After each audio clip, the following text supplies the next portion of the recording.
ലോകത്തിലെ ഏറ്റവും വലിയ ഭൂപ്രദേശമായിരുന്നിട്ടും ഒരു പർവ്വതനിരയുടെ പോലും സംരക്ഷണമില്ലാതെ വെറും നിരപ്പായ ഒരു സമതലത്തിൽ ഭീതിയോടെ കഴിയുന്ന ഒരു സാമ്രാജ്യമുണ്ട്. അവിടെ ഒരറ്റത്ത് സൂര്യൻ ഉദിക്കുമ്പോൾ മറ്റേ അറ്റത്തുള്ളവർ ജോലി കഴിഞ്ഞ് ഉറങ്ങാൻ പോകുന്ന അത്രയും വിസ്തൃതമായ 11 ടൈം സോണുകൾ ഒരൊറ്റ ഭരണത്തിന് കീഴിലുണ്ട്. സ്വന്തം അതിർത്തികൾ സുരക്ഷിതമാക്കാൻ അയൽ രാജ്യങ്ങളെ വിഴുങ്ങിക്കൊണ്ടേയിരിക്കണം എന്ന വിചിത്രമായൊരു ഭൂമിശാസ്ത്ര കെണിയിലാണ് ഈ പ്രദേശം നൂറ്റാണ്ടുകളായി കുടുങ്ങിക്കിടക്കുന്നത്. ചരിത്രത്തിലെ ഏറ്റവും കരുത്തരായ നെപ്പോളിയനെയും ഹിറ്റ്ലറിനെയും പോലെയുള്ളവരെ തോൽപ്പിച്ചത് ഇവിടെയുള്ള സൈന്യമല്ല, മറിച്ച് ആ രാജ്യത്തിൻ്റെ ഭീകരമായിട്ടുള്ള വലിപ്പവും കൊടും തണുപ്പുമായിരുന്നു. ഒരു കാലത്ത് വെറുമൊരു കൊച്ചു കാടിനുള്ളിലെ ചെറിയൊരു പ്രദേശമായിരുന്ന ഇവിടം എങ്ങനെയാണ് ലോകത്തിൻ്റെ 1/8 ഭാഗമായി മാറിയതെന്നത് അത്ഭുതകരമായ ഒരു കഥയാണ്. പട്ടിണിയും അതിജീവനവും കൈകോർത്ത ആ മണ്ണിൽ നിന്നാണ് ലോകത്തെ വിറപ്പിച്ച സാങ്കേതിക വിദ്യകളും വമ്പൻ യുദ്ധതന്ത്രങ്ങളും പിറവിയെടുത്തത്. സോഫ്റ്റ് ഗോൾഡ് എന്ന് വിളിക്കപ്പെടുന്ന മൃഗങ്ങളുടെ രോമങ്ങൾ തേടി നടത്തിയ അതിസാഹസിക യാത്രകളാണ് ഈ സാമ്രാജ്യത്തെ പസഫിക് സമുദ്രം വരെ എത്തിക്കുന്നത്. ലോകത്തിലെ ഏറ്റവും വലിയ പ്രകൃതിവാതക ശേഖരവും സ്വർണവും വജ്രവും ഒളിപ്പിച്ചു വച്ചിരിക്കുന്ന ഈ മണ്ണ് ഒരേ സമയം ഒരു നിധിശേഖരവും അതുപോലെ തന്നെ വലിയൊരു ബാധ്യതയുമാണ്. ശക്തനായ ഒരു ഭരണാധികാരി ഇല്ലെങ്കിൽ നിമിഷ നേരം കൊണ്ട് ചിതറിപ്പോകാൻ സാധ്യതയുള്ള 100-ലധികം വംശജരുടെ ഒരു സങ്കലനമാണിത്. വെള്ളം ഐസ് കട്ടയായി മാറാത്ത ഒരു തുറമുഖത്തിന് വേണ്ടിയുള്ള നൂറ്റാണ്ടുകൾ നീണ്ടുനിന്ന ഇവരുടെ ദാഹം ഇന്നും ലോക രാഷ്ട്രീയത്തെ മുൾമുനയിൽ നിർത്തുന്നു. ഈ പടുകൂറ്റൻ വലിപ്പം അവരുടെ കരുത്താണോ അതോ അവരെ തകർക്കാൻ പോകുന്ന ബലഹീനതയാണോ എന്നത് ഇന്നും ഒരു ചോദ്യചിഹ്നമാണ്. ഭയത്തിൽ നിന്ന് ആരംഭിച്ച് ലോകത്തെ വിറപ്പിക്കുന്ന ശക്തിയായി മാറിയ ആ നിഗൂഢ സാമ്രാജ്യത്തിൻ്റെ വിസ്മയിപ്പിക്കുന്ന ചരിത്രത്തിലേക്കും ജിയോഗ്രഫിയിലേക്കും നമുക്കൊന്ന് പോകാം. റഷ്യയുടെ ചരിത്രം മനസ്സിലാക്കാൻ അവരുടെ ഭൂമിശാസ്ത്രം ആദ്യം പഠിക്കണം. റഷ്യ ഇരിക്കുന്നത് ദ ഗ്രേറ്റ് യൂറോപ്യൻ പ്ലെയിൻ എന്ന് വിളിക്കുന്ന ലോകത്തിലെ ഏറ്റവും വലിയൊരു സമതലത്തിലാണ്. ഫ്രാൻസിൽ തുടങ്ങി റഷ്യയുടെ ഉറാൽ പർവ്വതനിരകൾ വരെ നീളുന്ന ഈ വലിയ പ്രദേശം മലകളോ താഴ്വാരങ്ങളോ ഇല്ലാത്തൊരു നിരന്ന നിലമാണ്. അതുകൊണ്ട് തന്നെ ഡിഫൻസിൻ്റെ കാര്യത്തിൽ ഇവിടം ഒരു ശാപമാണ്. ഇന്ത്യയിലേക്ക് വന്നാൽ നമുക്ക് ഹിമാലയൻ പർവ്വതങ്ങളും കടലും ഒക്കെ ഉണ്ട്, പക്ഷേ അങ്ങനെ അല്ലാത്തൊരു പ്രദേശമാണെങ്കിലോ. സോ ഹിസ്റ്റോറിക്കലി നോക്കിയാൽ കിഴക്ക് നിന്നുള്ള മംഗോളിയൻ സൈന്യമായാലും പടിഞ്ഞാറ് നിന്നുള്ള നെപ്പോളിയൻ്റെയോ ഹിറ്റ്ലറിൻ്റെയോ സൈന്യമായാലും ആർക്കും വലിയ തടസ്സങ്ങളില്ലാതെ റഷ്യയുടെ ഹൃദയഭാഗത്തേക്ക് ഇരച്ചു കയറാൻ പറ്റും. ഈ ഒരു അരക്ഷിതാവസ്ഥയാണ് റഷ്യൻ ഭരണാധികാരികളെ ഒരൊറ്റ കാര്യത്തിൽ ഉറപ്പിച്ചു നിർത്തിയത്: പ്രകൃതി നമുക്ക് പ്രതിരോധം തന്നില്ലെങ്കിൽ ദൂരം കൊണ്ട് നമ്മൾ പ്രതിരോധം തീർക്കണം. ഇതിനെയാണ് സൈനിക ഭാഷയിൽ സ്ട്രാറ്റജിക് ഡെപ്ത് എന്ന് പറയുന്ന. ശത്രു രാജ്യം ആക്രമിച്ചു വരുമ്പോൾ അവർ രാജ്യത്തിൻ്റെ തലസ്ഥാനത്തേക്ക് എത്തുമ്പോഴേക്കും ആയിരക്കണക്കിന് കിലോമീറ്ററുകൾ ഇങ്ങനെ സഞ്ചരിച്ച് തളർന്നു പോകണം. തണുപ്പും വിശപ്പും ദൂരവും കൊണ്ട് ശത്രുവിനെ തോൽപ്പിക്കുക എന്നതായിരുന്നു റഷ്യയുടെ മാസ്റ്റർ പ്ലാൻ. ഈ ദൂരത്തിന് വേണ്ടിയുള്ള ദാഹമാണ് റഷ്യയെ ലോകത്തിലെ ഏറ്റവും വലിയ രാജ്യമാക്കി മാറ്റിയത്. 9-ാം നൂറ്റാണ്ടിൽ കീവൻ റസ് എന്ന കൊച്ചു കൂട്ടായ്മയിൽ നിന്നാണ് റഷ്യയുടെ വേരുകൾ സ്റ്റാർട്ട് ചെയ്യുന്നത്. ഇന്നത്തെ യുക്രൈനിലെ കീവ് കേന്ദ്രമാക്കി വൈക്കിങ്ങുകളും സ്ലാവിക് വംശജരും ചേർന്നുണ്ടാക്കിയ ഒരു വാണിജ്യ സെറ്റപ്പാണിത്.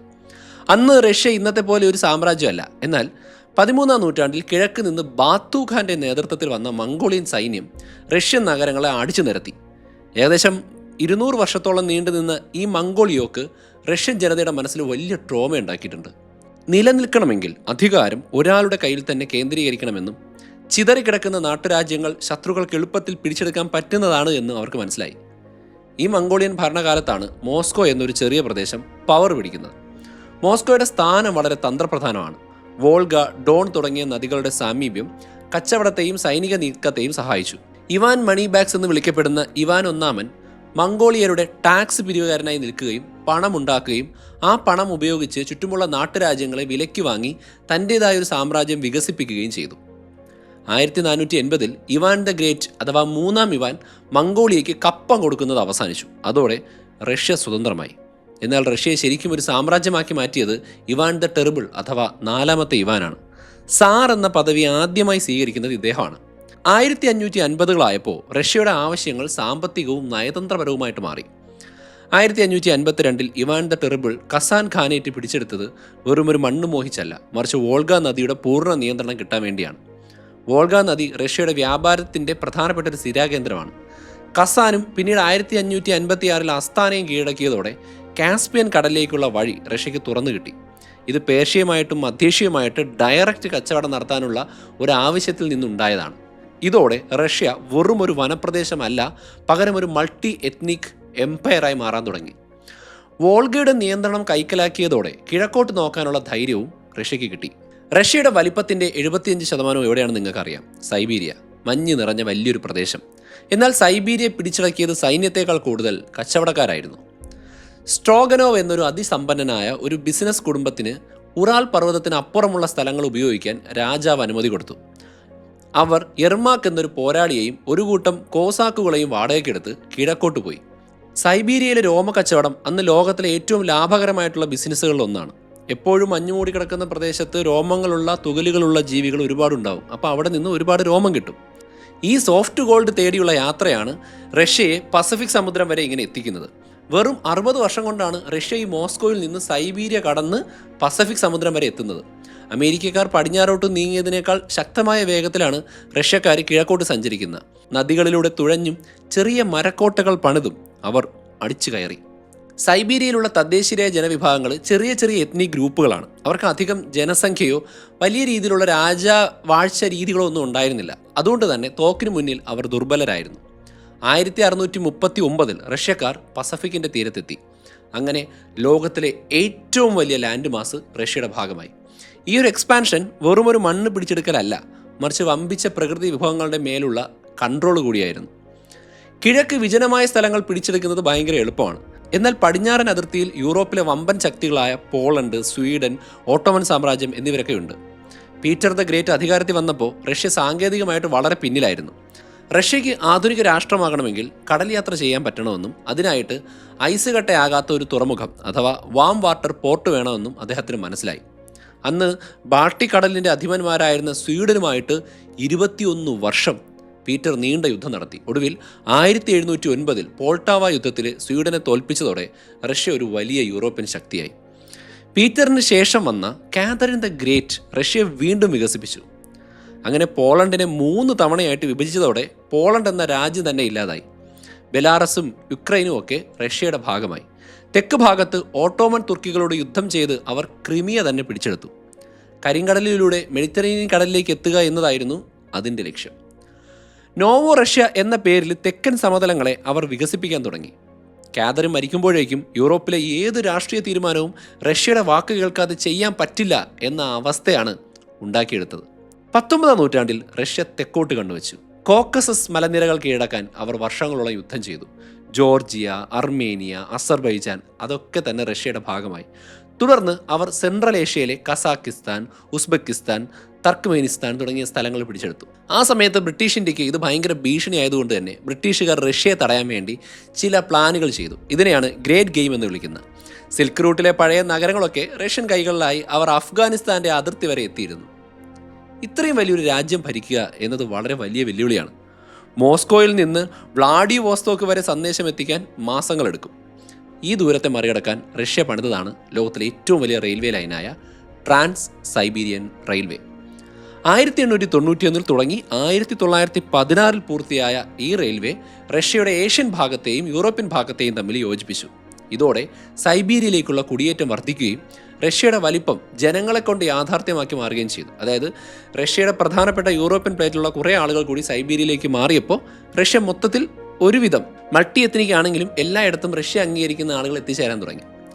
1867 റഷ്യ തങ്ങളുടെ കൈവശമുണ്ടായിരുന്ന അമേരിക്കയിലെ അലാസ്ക എന്ന് പറയുന്ന പ്രദേശം, അതായത് വടക്കൻ അമേരിക്കയിൽ ഈ നിങ്ങൾ ഈ മാപ്പിൽ കാണുന്ന കാനഡയ്ക്ക് പടിഞ്ഞാറ് ഭാഗത്തുള്ള അലാസ്ക അമേരിക്കയ്ക്ക് വിറ്റു. അലാസ്കയെ പ്രൊട്ടക്റ്റ് ചെയ്യുന്നത് റഷ്യയ്ക്ക് വളരെ വലിയ ചിലവുള്ള കാര്യമായിരുന്നു എന്ന് മാത്രമല്ല, ബ്രിട്ടീഷുകാർ അലാസ്ക പിടിച്ചെടുക്കുമോ എന്നുള്ള പേടി കൊണ്ടാണ് വെറും $7.2 മില്യൺ അത് വിറ്റത്. ഏകദേശം ഒരു $70 ലക്ഷം. പക്ഷെ അതോടുകൂടി കടൽ കടന്നുള്ള കോളനി മോഹം റഷ്യ അവസാനിപ്പിച്ചു. സ്വന്തം വൻകരയുടെ വലിപ്പം തന്നെ നിലനിർത്തുക എന്ന ശ്രദ്ധയിലാണ് അവർ മുന്നോട്ട് പോയത്. അങ്ങനെ 1917 റഷ്യൻ വിപ്ലവം സംഭവിച്ചു. സാർ ഭരണം അവിടെ അവസാനിച്ചെങ്കിലും പിന്നീട് വന്ന ബോൾഷെവിക്കുകൾ റഷ്യയുടെ വലിപ്പം വിട്ടുകൊടുക്കാൻ റെഡിയായിരുന്നില്ല. സോവിയറ്റ് യൂണിയൻ അഥവാ യുണൈറ്റഡ് സോവിയറ്റ് സോഷ്യലിസ്റ്റ് റിപ്പബ്ലിക് എന്ന പേരിൽ പഴയ സാമ്രാജ്യം തിരിച്ചു വന്നു. സ്റ്റാലിൻ്റെ കാലത്ത് റഷ്യയുടെ വ്യാവസായിക ശക്തി വലിയ രീതിയിൽ വർദ്ധിക്കുകയുണ്ടായി. ഉറാൽ പർവ്വതനിരകൾക്ക് പിന്നിൽ അവർ വലിയ ഇൻഡസ്ട്രി സിറ്റികൾ പണിതു. 2ാം ലോക മഹായുദ്ധത്തിൽ ഹിറ്റ്ലർ തോറ്റത് റഷ്യയുടെ ഈ വലിപ്പത്തിൻ്റെ മുന്നിലാണ്. ജർമ്മൻ സൈന്യത്തിന് റഷ്യയുടെ ഉള്ളിലേക്ക് ഇരച്ചു കയറാൻ കഴിഞ്ഞെങ്കിലും അവർക്ക് അവിടുത്തെ തണുപ്പിനെയും സപ്ലൈ ലൈനുകളുടെ ദൂരത്തെയും നേരിടാൻ പറ്റിയില്ല. 1991 സോവിയറ്റ് യൂണിയൻ തകർന്നപ്പോൾ 14 രാജ്യങ്ങളാണ് സ്വതന്ത്രമായത്. ഇത് റഷ്യയെ സംബന്ധിച്ച് വളരെ വലിയ തിരിച്ചടിയാണ്. തങ്ങൾ ഇത്രയും കാലം കാത്തുസൂക്ഷിച്ച ബഫർ സോണുകൾ നഷ്ടപ്പെട്ടത് അവരെ ഇന്നും പേടിപ്പിക്കുന്നുണ്ട്. മാത്രമല്ല, നാറ്റോ, അതായത് അമേരിക്കയുടെയും യൂറോപ്പിൻ്റെയും നേതൃത്വത്തിലുള്ള പ്രതിരോധ സംവിധാനം തങ്ങളുടെ അതിർത്തിക്കടുത്തേക്ക് വരുന്നത് റഷ്യ ഒരു ഭീഷണിയായി കാണുന്നു. അതുകൊണ്ടാണ് നൂറ്റാണ്ടുകൾക്ക് മുൻപുള്ള അതേ സുരക്ഷിതത്വം ഇല്ലായ്മ തന്നെയാണ് ഇന്നും റഷ്യയുടെ വിദേശ നയത്തെ നയിക്കുന്നത്. 1991 സോവിയറ്റ് യൂണിയൻ തകർന്നപ്പോൾ റഷ്യ ജനാധിപത്യത്തിലേക്ക് മാറുമെന്നാണ് ലോകം കരുതിയത്. എന്നാൽ ആ 10 വർഷത്തെ ജനാധിപത്യ പരീക്ഷണം റഷ്യൻ ജനതയെ സംബന്ധിച്ച് വല്ലാത്ത ദുരന്തമായി. ബോറിസ് യെൽസിൻ്റെ കാലത്ത് നടന്ന ഈ മാറ്റം റഷ്യൻ എക്കോണമിയെ പിന്നെയും തകർക്കുകയും സാധാരണക്കാരുടെ സമ്പാദ്യം എല്ലാം ഇല്ലാതാവുകയും ചെയ്തു. ഈ സമയത്താണ് ഒളിഗാർക്കുകൾ എന്ന് വിളിക്കപ്പെടുന്ന ശതകോടീശ്വരന്മാർ രാജ്യത്തെ ചൂഷണം ചെയ്യാനും കൊള്ളയടിക്കാനും തുടങ്ങിയത്. അങ്ങനെ റഷ്യക്കാരെ സംബന്ധിച്ചിടത്തോളം ഈ ജനാധിപത്യം എന്ന് പറയുന്നത് പട്ടിണിയുടെയും അരാജകത്വത്തിൻ്റെയും ഒക്കെ പര്യായമായി. 11 ടൈം സോണുകളിലായി പടർന്നു കിടക്കുന്ന തങ്ങളുടെ രാജ്യം ഉള്ളിൽ നിന്ന് പൊട്ടിത്തെറിക്കുകയാണോ എന്ന ബോധവും പേടിയും അവരിലുണ്ടായി. ഈ ഒരു ഘട്ടത്തിലാണ് വ്ളാഡിമിർ പുടിൻ അധികാരത്തിൽ വരുന്നത്. തകർന്നടിഞ്ഞ റഷ്യയെ പഴയ കരുത്തിലേക്ക് തിരികെ കൊണ്ടുവരാൻ വീണ്ടും ഒരു ശക്തനായ ഭരണാധികാരി വേണമെന്ന ചിന്തയാണ് ജനങ്ങൾക്കിടയിൽ പുടിൻ ഇത്രയും പ്രബലമായിട്ടുള്ള ശക്തി കൊടുക്കുന്നത് എന്ന് തോന്നുന്നു. റഷ്യയുടെ ചരിത്രം പരിശോധിച്ചാൽ ഒരു കാര്യം നമുക്ക് മനസ്സിലാവും. കാരണം രാജ്യം എപ്പോഴൊക്കെ ജനാധിപത്യപരമായിട്ടുള്ള ലൂസ് കൺട്രോളിലേക്ക് മാറിയിട്ടുണ്ടോ അപ്പോഴൊക്കെ അത് വിദേശ ആക്രമണങ്ങൾക്കോ അല്ലെങ്കിൽ ആഭ്യന്തരമായിട്ടുള്ള തകർച്ചയ്ക്കോ ഒക്കെ കാരണമാകുന്നുണ്ട്. അതുകൊണ്ട് തന്നെ ഒരു സ്ട്രോങ് സെൻട്രൽ ഗവൺമെൻറ് ഇല്ലാതെ ഒരു ഭീകരമായ രാജ്യത്തെ നിലനിർത്താൻ കഴിയില്ല എന്നുള്ള ധാരണ റഷ്യക്കാരിൽ അങ്ങ് പതിഞ്ഞു. ഒരു ജനാധിപത്യ രാജ്യം എന്നത് പലപ്പോഴും ചർച്ചകളിലൂടെയും വിട്ടുവീഴ്ചകളിലൂടെയുമാണ് തീരുമാനങ്ങൾ എടുക്കുന്നത്. എന്നാൽ റഷ്യയുടെ അതിർത്തികളിൽ നാറ്റോയും മറ്റ് പാശ്ചാത്യ ശക്തികളും വട്ടമിട്ട് പറക്കുമ്പോൾ വിട്ടുവീഴ്ചയില്ലാത്തതും പെട്ടെന്ന് തീരുമാനങ്ങളെടുത്ത് തിരിച്ചടിക്കുന്നതുമായിട്ടുള്ള ഒരു ഭരണകൂടം തങ്ങൾക്ക് വേണമെന്നാണ് റഷ്യൻ ഭരണാധികാരികൾ കരുതുക. റഷ്യയുടെ പടിഞ്ഞാറൻ അതിർത്തിയേക്കാൾ ഭീകരമാണ് അല്ലെങ്കിൽ ഗൗരവകരമാണ് കിഴക്ക് ചൈനയുമായിട്ടുള്ള തർക്കം. നമ്മൾ വിചാരിക്കും ചൈനയും റഷ്യയും ഭായ് ആണെന്ന്. എന്നാൽ സൈബീരിയയിലെ വിശാലമായ ഭൂപ്രദേശം വിജനമായി കിടക്കുമ്പോൾ അതിർത്തിക്കപ്പുറം ചൈനയിൽ ജനസംഖ്യ കൂടുതലാണ് എന്നുള്ള കാര്യം റഷ്യയെ ഭയപ്പെടുത്തുന്നുണ്ട്. 19ാം നൂറ്റാണ്ടിലെ തുല്യമല്ലാത്ത ബയസ്ഡ് ആയിട്ടുള്ള കരാറുകളിലൂടെ ചൈനയിൽ നിന്ന് റഷ്യ പിടിച്ചെടുത്ത വ്ളാഡിവോസ്റ്റോക്ക് ഉൾപ്പെടെയുള്ള സ്ഥലങ്ങൾ ഇന്നും തങ്ങളുടേതാണെന്നുള്ള ബോധ്യം ചൈനീസ് ചരിത്ര പുസ്തകങ്ങളിൽ ആവർത്തിച്ച് പറയുന്നുണ്ട്. 1969 ഉസൂരി നദിക്കരയിൽ ഒരു ദ്വീപിന് വേണ്ടി ഇരു രാജ്യങ്ങളും തമ്മിലുണ്ടായ അതിർത്തി തർക്കത്തിൽ റഷ്യ ആണവായുധം പ്രയോഗിക്കാൻ ആലോചിച്ച കാര്യം വരെ പുറത്തു വന്നിട്ടുണ്ട്. ഈ ശത്രുതയുടെ ആഴം നമുക്ക് അങ്ങനെ മനസ്സിലാക്കാൻ പറ്റും. നിലവിൽ യുക്രൈൻ യുദ്ധം കാരണം സാമ്പത്തികമായി തളർന്ന റഷ്യ ചൈനയുടെ ഒരു ജൂനിയർ പാർട്ണറായിട്ടാണ് നിൽക്കുന്നത്. സൈബീരിയയിലെ മരം വെട്ടും ഖനനവും കൃഷിഭൂമിയും ഒക്കെ തന്നെ ഇന്ന് വൻതോതിൽ ഏറ്റെടുത്ത് നടത്തുന്നത് ചൈനീസ് കമ്പനികളാണ്. സൈനികപരമായിട്ടുള്ളൊരു അധിനിവേശത്തേക്കാൾ സാമ്പത്തികമായും ജനസംഖ്യാപരമായും സൈബീരിയയെ ചൈന കീഴടക്കുന്ന ഒരു നിശബ്ദ അധിനിവേശം റഷ്യ നേരിടുന്നുണ്ടെന്ന് പറയാം. വലിപ്പം റഷ്യയുടെ ശക്തിയാണെങ്കിലും ചൈനയുടെ വർദ്ധിച്ചു വരുന്ന സ്വാധീനം സൈബീരിയൻ നിധിശേഖരത്തിന് മേലുള്ള റഷ്യയുടെ അധികാരം ചോദ്യം ചെയ്യാൻ കാരണമാകാമെന്ന് പറയപ്പെടുന്നു. റഷ്യൻ ഭരണഘടന പ്രകാരം 80-ലധികം ഫെഡറൽ സബ്ജക്റ്റുകളായിട്ടാണ് റഷ്യയുടെ ഓരോ പ്രൊവിൻസും കാണപ്പെടുന്നത്. ഇതിൽ ഒബ്ലാസ്റ്റുകൾ, ക്രൈക്കുകൾ, റിപ്പബ്ലിക്കുകൾ എന്നിങ്ങനെ വ്യത്യസ്ത പദവികളുള്ള പ്രദേശങ്ങളുണ്ട്. ഈ വിഭജനം കേവലം ഭരണ സൗകര്യത്തിന് വേണ്ടിയുള്ളതല്ല, മറിച്ച് ഓരോ പ്രദേശത്തിൻ്റെയും വംശീയവും ചരിത്രപരവുമായിട്ടുള്ള പ്രത്യേകത ഉൾക്കൊള്ളാൻ വേണ്ടിയാണ് ഇങ്ങനെ തിരിച്ചിരിക്കുന്നത്. റഷ്യയിലെ റിപ്പബ്ലിക്കുകൾ എന്ന് പറയുന്നത് ആ സാമ്രാജ്യത്തിനുള്ളിലെ ചെറിയ സ്വതന്ത്ര രാജ്യങ്ങളെ പോലെയാണ് പ്രവർത്തിക്കുന്നത്. ടാറ്റാർസ്ഥാൻ, ചെച്നിയ, ബോഷ്കോട്ടോസ്ഥാൻ തുടങ്ങിയ റിപ്പബ്ലിക്കുകൾക്ക് സ്വന്തമായ ഭരണഘടനയും ഭാഷയും വരെ ഉണ്ടാവും. ഒരു പ്രത്യേക വംശീയ വിഭാഗത്തിന് ഭൂരിപക്ഷമുള്ള ഇടങ്ങളിലാണ് ഇത്തരം റിപ്പബ്ലിക്കുകൾ ഉള്ളത്. റഷ്യ എന്ന ഭീമൻ കെട്ടിടത്തിനുള്ളിലെ സ്വയംഭരണാധികാരമുള്ള ചെറിയ മുറികളാണിവ. പക്ഷേ ഇവയെ മോസ്കോയുമായിട്ട് ബന്ധിപ്പിച്ച് നിർത്തുക എന്നുള്ളത് വളരെ വെല്ലുവിളി നിറഞ്ഞൊരു കാര്യമാണ്. 1990 സോവിയറ്റ് യൂണിയൻ തകരുമ്പോൾ ഈ റിപ്പബ്ലിക്കുകളിൽ പലതും പൂർണ്ണ സ്വാതന്ത്ര്യം ആവശ്യപ്പെട്ടത് റഷ്യയിൽ വലിയ പ്രശ്നമുണ്ടാക്കി. പ്രത്യേകിച്ച് ചെച്നിയയിൽ രക്തരൂക്ഷിതമായ യുദ്ധം തന്നെ നടന്നിരുന്നു. കേന്ദ്രത്തിൽ നിന്ന് ഭരിക്കുന്നത് ദുർബലമായാൽ ഈ വലിയ രാജ്യം ഓരോ റിപ്പബ്ലിക്കുകളായിട്ട് സ്പ്ലിറ്റ് ആകും എന്ന ഭയം വെർട്ടിക്കൽ ഓഫ് പവർ എന്ന നയത്തിന് പിന്നിൽ റഷ്യയിൽ കാണാം. അതായത് പ്രാദേശിക അധികാരം നൽകുമ്പോൾ തന്നെ എല്ലാ പ്രധാന തീരുമാനങ്ങളും മോസ്കോയിലെ ക്രെംലിനിൽ നിന്ന് തന്നെ വരണം എന്ന് വാശിയുണ്ട്. റഷ്യയിൽ ശക്തനായ ഒരു നേതാവില്ലെങ്കിൽ രാജ്യം ചിതറിപ്പോകുമെന്നാണ് ഇതിൻ്റെ അർത്ഥം. ഈ ചരിത്രപരമായ കാരണങ്ങൾ കൊണ്ടാണ് റഷ്യയിൽ ജനാധിപത്യത്തേക്കാൾ കൂടുതൽ അധികാരം ഒരാളുടെ കയ്യിൽ കേന്ദ്രീകരിക്കുന്ന ഭരണരീതിക്ക് വലിയ പ്രാധാന്യമുള്ളത്. റഷ്യയുടെ 11 ടൈം സോണുകൾ ഉണ്ടാക്കുന്ന ഭരണപരമായിട്ടുള്ള പ്രതിസന്ധി ലോകത്ത് മറ്റൊരു രാജ്യവും നേരിടാത്ത ഒന്നാണ്. റഷ്യയുടെ പടിഞ്ഞാറേ അറ്റത്തുള്ള കാലിനിൻഗ്രാഡിൽ സൂര്യൻ ഉദിക്കുമ്പോൾ കിഴക്കേ അറ്റത്തുള്ള വ്ളാഡിവോസ്റ്റോക്കിൽ ആളുകൾ ജോലി കഴിഞ്ഞ് വീട്ടിൽ പോകാൻ തയ്യാറെടുക്കുകയാണ്. അതായത് മോസ്കോയിൽ ഒരു സർക്കാർ ഉത്തരവ് ഇറങ്ങുമ്പോൾ രാജ്യത്തിൻ്റെ പകുതി ഭാഗവും ഉറങ്ങുകയാണ്. ഈ ദൂരക്കൂടുതൽ കാരണം പ്രാദേശിക ഗവർണർമാർക്ക് പലപ്പോഴും സ്വന്തം നിലയ്ക്ക് തീരുമാനങ്ങൾ എടുക്കേണ്ടതായിട്ട് വരും. ഇത് മോസ്കോയുടെ നിയന്ത്രണത്തെ ബാധിക്കാതിരിക്കാൻ അവർ ഓരോ റീജിയണിലും തങ്ങളുടെ വിശ്വസ്തരായ വ്യക്തികളെയാണ് നിയമിക്കുന്നത്. ടെലിഗ്രാഫിനും ഇൻ്റർനെറ്റിനും മുമ്പുള്ള കാലത്ത് ഈ ദൂരം വലിയൊരു ശാപമായിരുന്നുവെങ്കിൽ ഇന്നും അതൊരു ലോജിസ്റ്റിക്കൽ വെല്ലുവിളിയായിട്ട് തുടരുന്നുണ്ട്. അതായത് സൈബീരിയയുടെ ഉള്ളിലെ ഒരു ഗ്രാമത്തിൽ എന്ത് സംഭവിക്കുന്നു എന്ന് മോസ്കോ അറിയാൻ ഇന്നും ടെക്നോളജി ആവശ്യമുണ്ട്. അത് കട്ട് ചെയ്താൽ മോസ്കോ ഒന്നും അറിയില്ല. റഷ്യയുടെ വലിപ്പം അവർക്ക് വലിയ പ്രകൃതി വിഭവങ്ങൾ നൽകുന്നുണ്ട്. ലോകത്തിലെ ഏറ്റവും കൂടുതൽ പ്രകൃതിവാതകവും എണ്ണയും സ്വർണവും വജ്രവും ഒക്കെ സൈബീരിയയിലെ മഞ്ഞിനടിയിൽ ഉറങ്ങുന്നുണ്ട്. എന്നാൽ ഇത്രയും വലിയൊരു രാജ്യം ഒരൊറ്റ കുടക്കീഴിൽ നിർത്തുക എന്നുള്ളത് വലിയ ചെലവുള്ള കാര്യമാണ്. റെയിൽവേകളും റോഡുകളും പൈപ്പ് ലൈനുകളും നിലനിർത്താൻ വലിയ തുക വേണം. റഷ്യയുടെ ജനസംഖ്യയുടെ ഭൂരിഭാഗവും യൂറോപ്യൻ ഭാഗത്താണ് താമസിക്കുന്നത്. കിഴക്ക് ഭാഗം വിജനമാണ്. ഈ അസന്തുലിതാവസ്ഥ റഷ്യ എന്നും ഒരു സെൻട്രലൈസ്ഡ് ഭരണകൂടത്തെ ആശ്രയിക്കാൻ നിർബന്ധിക്കുന്നു.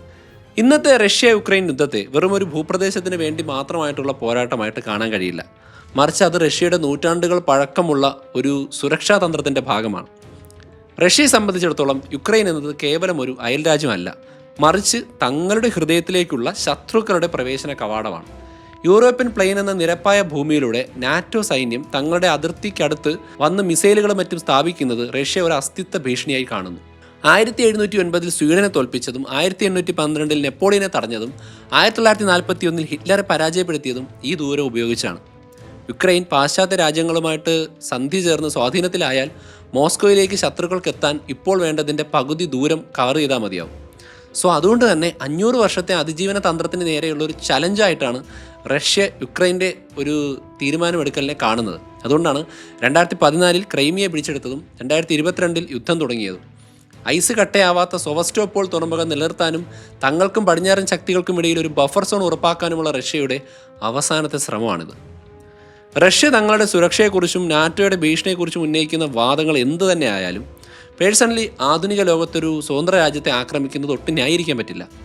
21ാം നൂറ്റാണ്ടിൽ അയൽ രാജ്യങ്ങളുടെ പരമാധികാരത്തെ മാനിക്കാതെ സൈനിക അധിനിവേശം നടത്തുന്നത് അന്താരാഷ്ട്ര നിയമങ്ങളുടെയും മനുഷ്യാവകാശങ്ങളുടെയും നഗ്നമായ ലംഘനമാണ്. സ്വന്തം രാജ്യത്തെ സുരക്ഷാ ഭീഷണികൾ പരിഹരിക്കാൻ മറ്റൊരു രാജ്യത്തെയും അവിടുത്തെ ജനങ്ങളെയും ഇല്ലാതാക്കുന്ന രീതി തികച്ചും അപരിഷ്കൃതവും ക്രൂരവുമാണ്. യുക്രൈൻ എന്ന സ്വതന്ത്ര രാഷ്ട്രത്തിന് തങ്ങളുടെ വിദേശ നയവും സഖ്യങ്ങളും സ്വയം തീരുമാനിക്കാനുള്ള പൂർണ്ണമായ അവകാശങ്ങളും ഒക്കെയുണ്ട്. അത് റഷ്യ അംഗീകരിക്കണം. യുദ്ധം ഒരിക്കലും ഒരു പരിഹാരമല്ല. തങ്ങളുടെ സ്ട്രാറ്റജിക് ഡെപ്ത് വർദ്ധിപ്പിക്കാൻ സാധാരണക്കാരുടെ ജീവൻ ബലി നൽകുന്നത് ഒരു അപരാധമാണ്. ഇതൊക്കെ ലോക സമാധാനത്തെ ഇല്ലാതാക്കും എന്നുള്ളതും റഷ്യ ഈ സ്ട്രാറ്റജിക് ഡെപ്തിന് നോക്കുന്നത് ആധുനിക സമൂഹത്തിന് ചേർന്നതല്ല എന്നുമുള്ളതാണ് എൻ്റെ ഒരു അഭിപ്രായം. റഷ്യൻ സാമ്രാജ്യത്തിൻ്റെ എക്സ്പാൻഷൻ വെറും മണ്ണ് പിടിച്ചെടുക്കലായിരുന്നില്ല. 100ലധികം വംശജരെയും മതങ്ങളെയും അവർ തങ്ങളുടെ ഭാഗമാക്കി. ടാറ്റാഴ്സ്, ചെച്ചൻസ്, യാക്കൂട്സ് എന്നിങ്ങനെ വലിയൊരു വൈവിധ്യം തന്നെ അവിടെയുണ്ട്. ഇവരെ ഒന്നിപ്പിച്ച് നിർത്തിയത് റഷ്യൻ ഭാഷയും ഓർത്തഡോക്സ് ചർച്ചും പിന്നെ ശക്തമായ ഭരണകൂടവുമാണ്. വടക്കൻ ആർട്ടിക് മേഖലയിലെ മഞ്ഞുപാളികൾ മുതൽ തെക്കൻ കാശ്മീർ തീരത്തെ ചൂടുള്ള കാലാവസ്ഥ വരെ റഷ്യയിലുണ്ട്.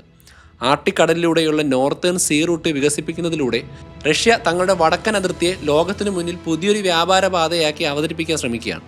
1867 അലാസ്ക വിറ്റത് അത് സംരക്ഷിക്കാനുള്ള ബുദ്ധിമുട്ട് കാരണമാണെങ്കിൽ ഇന്ന് റഷ്യ ആർട്ടിക്കിൽ നടത്തുന്ന നീക്കങ്ങൾ ഭാവിയിലുള്ള എണ്ണയും ഗ്യാസും ഒക്കെയുള്ള ഡെപ്പോസിറ്റുകളെ കൈക്കലാക്കുക എന്നുള്ളതുകൊണ്ടാണ്. കാലാവസ്ഥയൊക്കെ മാറി ചൂട് കൂടുമ്പോൾ ആർട്ടിക് പാതകൾ തുറക്കുകയും സൈബീരിയയിലെ മഞ്ഞുരുകയും ചെയ്യും. അപ്പോൾ റഷ്യ ലോക വ്യാപാരത്തിൻ്റെ കേന്ദ്രമായി മാറുമെന്നവർക്കറിയാം. ന്യൂക്ലിയർ ഐസ് ബ്രേക്കറുകൾ ഉപയോഗിച്ച് ആ പാത നിയന്ത്രിക്കുക എന്നതാണ് റഷ്യയുടെ ഏറ്റവും വലിയ ശ്രമം. എന്ത് സംഭവിക്കുമെന്ന് കാത്തിരുന്ന് കാണാം. പക്ഷേ റഷ്യയിൽ നടക്കുന്ന കാര്യങ്ങൾ ഒരിക്കലും അവസാനിക്കാൻ പോകുന്നില്ല. റഷ്യയുടെ ചരിത്രം അതാണ്. ഇന്നും അതാണ് സംഭവിച്ചുകൊണ്ടിരിക്കുന്നത്. നാളെയും നമുക്കതൊക്കെ തന്നെ പ്രതീക്ഷിക്കാം.